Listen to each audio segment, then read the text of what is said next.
le collectif des authentiques militants de l'APR lan moo waral le nom collectif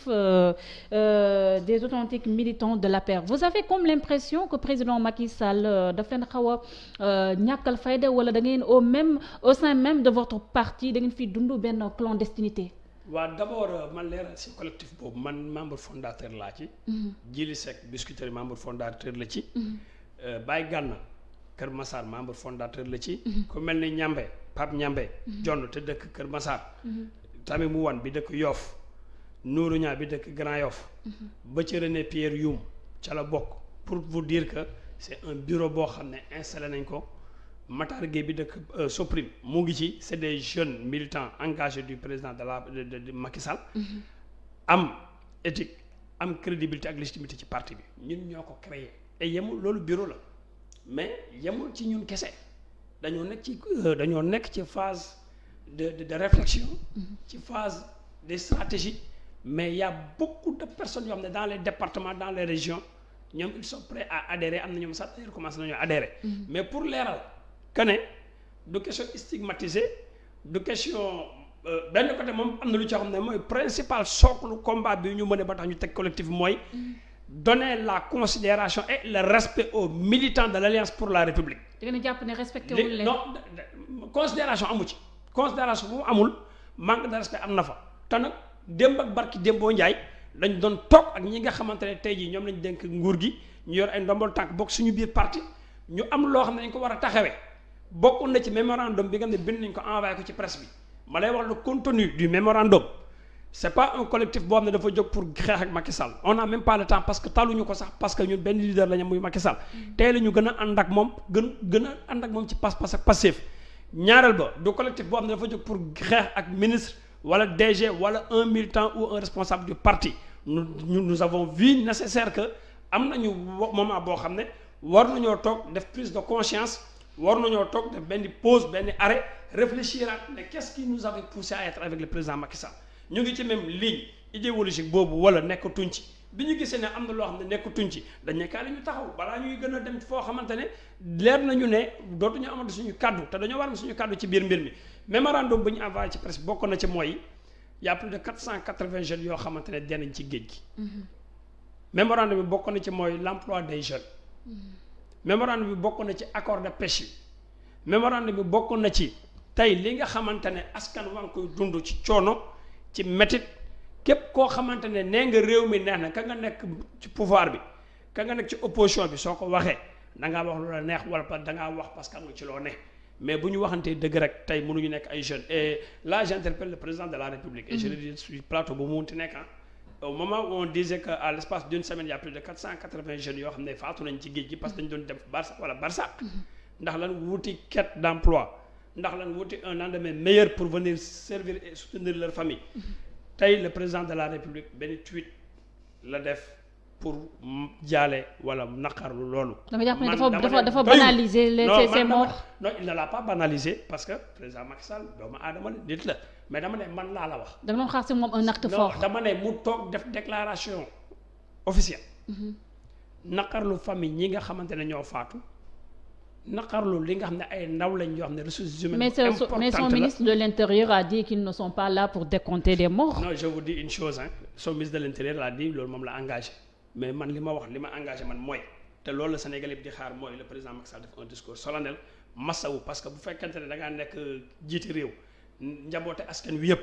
sa këru bopp rek boo ko yoree boo ci amee benn naqar benn faatu rek sa xol day jeex ba booy jur bi day toog wax le président Macky Sall dafa war a jël kàddu wax ak askan wi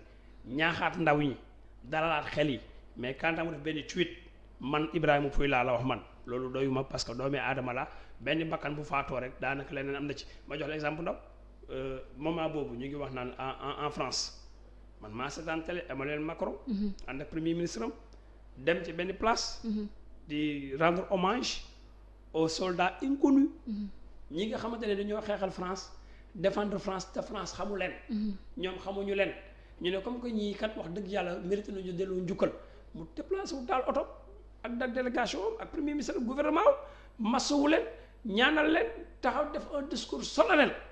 bu ko defee képp ku jàpp ne yow sa maam wala sa mbokk bokk na ci soldat boobu doon te xamuñu ko mais sa xel dal parce que am na ñoo xam nañ ne seen maam yi France lañ deewee ci défendre France. tey bu ñu dégg discours Macron seen xel day dal. mais tey quand on fait ça pour un soldat qu'on ne connaît pas mais li gën a légitime moo nekkoon de président Macky Sall def loolu en tant que citoyen sénégalais boo xamante ne ay doomi réewam la te ay sénégalais lañ comme moom man loolu laa jàpp ne bokk na ci li ma gën a rafetlu man li ci des nag mooy moom nag kenn du ko jàngal ne muy doxee. parce que nag c'est un président de la république boo xamante ne ses décisions bu ko jëlee dafa jàpp ne noonu la gënee. mais sur le plan politique sur le plan social man damaa jàpp ne loolu waroon naa def jéego bu ëpp côté boobu. d'accord Ibrahima ñu des ba tey ci seen collectif des authentiques militants de l'APR mu nekk collectif boo xam ne nu ma la déggee c'est composé uniquement de jeunes bien vrai que mun nañu wax ne ay jeunes yu am arñi leen yu am ay compétences yu xam lu ñuy def mais ay jeunes rek bëgg a jàmmarloo avec de très grosses pointures pour ne pas dire le président Macky Sall est-ce que luy nit ñi di ruumandaat ci suuf ne y a de ces frustrés pour ne pas citer Mimi Touré moo nekk ci gannaaw di attiser le feu.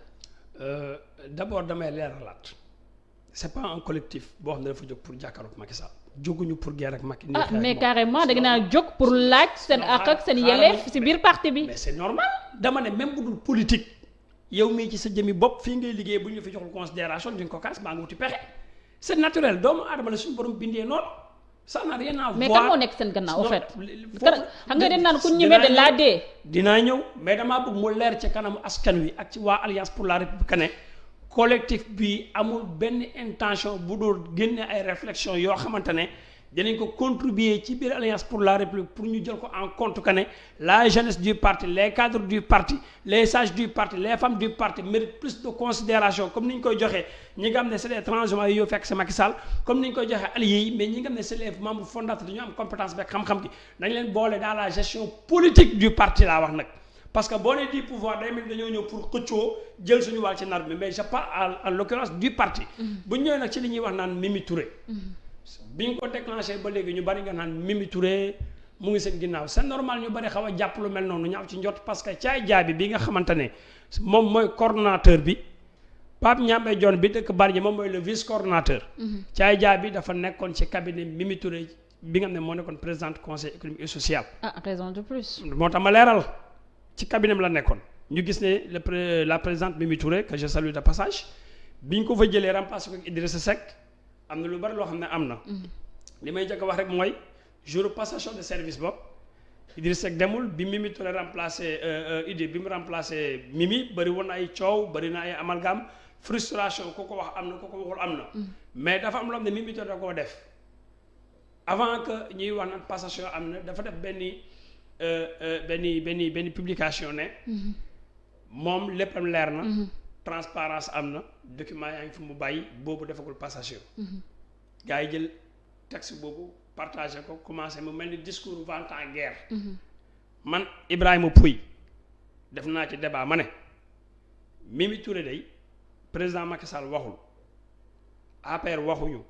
gouvernement bi waxuñu militant Alliance pour la République ak benn bokk yaakaar amul kenn ko indexé Mimi Touré ci semaine boobu nga xam ne wàcc na. lan moo war a mu bind texte boobu di commencer avertir ne bàyyi naa fi dara balaa ngay avertir da ngay bàyyi ba ñu ñëw. mais parce que dañoo gis ne semaine remaniement bi président Macky Sall activé waat Cour de compte yu ñu épinglé woon. loolu Macky la engagé mais damay wax sur le plan politique. voilà. man def naa daf loon leerlu rek c'était juste pour se protéger aussi hein. waaw ma ne Mimi Touré bu c'est de bonne guerre su demee ba wax lii. kon ca guerre la jëm. voilà loolu moom la engagé. quant à camp bi ñuy wax collectif bii ñuy wax dara Mimi Touré néew ci nous ne sommes pas amis ni de près ni de loin avec Mimi Touré nous ne sommes pas militants de Mimi Touré amul benn relation affinitive politique amul benn relation amicale bu ñu lié ak Mimi Touré ba muy nekk au pouvoir ci conseil économique et social ba muy nekk primature ba muy nekk ci biir gouvernement bi mosuñoo toog ak moom su weesoo caay jaabi ñun ñi nga xam ne ñoo ne ci collectif bi séquñu ak Mimi Touré dara te deuxième point bi xam nga mooy lan Mimi Touré bu jàppee ne ñun moom la ñuy xeexal wala mu jàpp ne am na beneen affaire bu ci am nax na boppam parce que tey mënut a wax a wax moom Mimi Touré bu du nekk comptable ci bilan président Macky Sall mënut a wax a wax ba victimiser wu ba Sénégalais duñ ko wax ne comptable nga ci parce que gis nañ ne ba muy dem ministre de la justice Khalifa Sall Karim Wade dossier yooyu ca lañ déclenché wu gis nañ ne Mimi Touré mboolem décision bu ñu jël ci justice Sénégal boo xam ne jàpp na nit muy un homme politique wala nitu politique bu fës loxo maa ngi ci kon comptable la ci bilaaw président Macky Sall te balaa nga koo xam moom Mimi Touré na jóg ne day jàkkaarloog président Macky Sall bu jógee ne day jàkkaarloog président Macky Sall ñun ñi nga xam ne ñoo créé collectif bii. mais il a fait sur les ordres aussi du président Macky Sall aussi. waaw ba tey. là ça aussi il faut le. dama ne on ne parle pas des ordres que Mimi a exécuté sur dama lay wax damay départager. pour Sénégalais yi déglu xam ne ñun ak Mimi Touré sequñu dara. parce que benn xamul tax bañ ko limogé ba léegi. defagul benn déclaration boo xamante ne déjà ba muy def passation de service li gën a noble mooy je félicite ou je remercie le président Macky Sall ou bien je souhaite la bienvenue au nouveau membre du conseil économique et social. mais fekkee na carrément dafa jàpp ne moom. défenestration bi injustice la. loolu moom la engagé mais xaaral ma wax la tamit elle n'est pas obligée de rendre hommage au président Macky Sall. d'accord je suis d'accord mais chacun a ses propres analyses à faire. voilà ñaareel ba mooy mboolem poste boo xam ne Mimi Touré occupé na ko ci gouvernement au Sénégal bañ jëlee pouvoir bi ak léegi poste nominatif la dañ koo nommé Mimi Touré amagul benn poste boo xam ne poste électif la poste électif mooy. nga laaj dara ñu jox la ko élection locale 2014 la Mimi Touré laaj campagne. pour nekk maire Grand Yoff battre campagne maire Grand Yoff man bokk naa si yoon battre campagne maire Grand Yoff. mu nekk tête de liste majoritaire nekk premier ministre. Madiop Diop bi nga xamante ne mooy le poulain de Khalifa Sall moom moo ko gagné foofu. président ne woon ne képp comme ne perte nga sa commune dama lay wàccee. selon ni ñu ko waxee woon. mais moom bi mu perte commune Grand Yoff en tant que PM mais pour ñu wàccee ko rek. mais il a fallu que benn négociation ay nit yoo xam ne ànd nañu ak moom attaqué nañ président guddeeg bëccëg suba ngoon. c'est pour dire que tey ñaareel ba mooy bu fekkee dafa toog ba heure bii gis naa que mu def benn publication ne mu ngi naqarlu ndaw ñi faatu ci géej gi mu ngi naqarlu di masawu coono waajur yi mais Mimi Touré bi muy nekk président du conseil économique et social moo su s'est prononcé il est comptable du bàyyi bañ génne ko ci gouvernement ba pare. mu taxaw tey def ay texte ne maa ngi naqarlu déedéet mënul nekk. il est comptable kon waroon na ko def ba muy nekk foofu décision yu bëri yoo xam ne jël nañ ko tey ji Sénégal yi di ko naqarlu ne décision yi baax na wala baaxul Mimi Touré da cee bokk kon kooku damaa bëgg mu dalal xelam waa parti bi dalal seen xel Sénégal yi dalal seen xel ne Mimi Touré sequñu ak moom politique sequñu ak moom relation amicale sequñu ak moom woonte téléphone collectif bii ñu teg ñun ñoo ko réfléchir suñu bopp y a personne. képp ku jàpp nga ne yow sa loxo ngi ci rek bindal Facebook wala nga def benn déclaration wala ne yaa ñu kii yow yaa ñuy gérer amul kenn ku ci joxe 100 francs wam ñun ñoo génn suñu ñaqi bopp dajale ko toog teg suñuy xalaat teg suñuy pexe et puis yemuñu ci naxarlu kese li nga xam ne am na mais dañoo teg ay axe d'orientation politique yoo xam ne dañ koy déposé ci doxu président Macky Sall xam nga mooy la. waa président ci biir texte ci biir mémorandum mi ñuy jébal président mooy nañu xool nu ñuy massifier waatee parti bi à la base. et xool aussi le mérite du militantisme bi nga xamante ne 2008 2009 2010 taxawal na comité politique donte moment bi ñu toll nii nous ne sommes plus sur les axes de faire la politique des comités mais mu bàyyi xel ñi nga xamante ne ils sont c'est des porteurs de voix dans leur quartier dans leur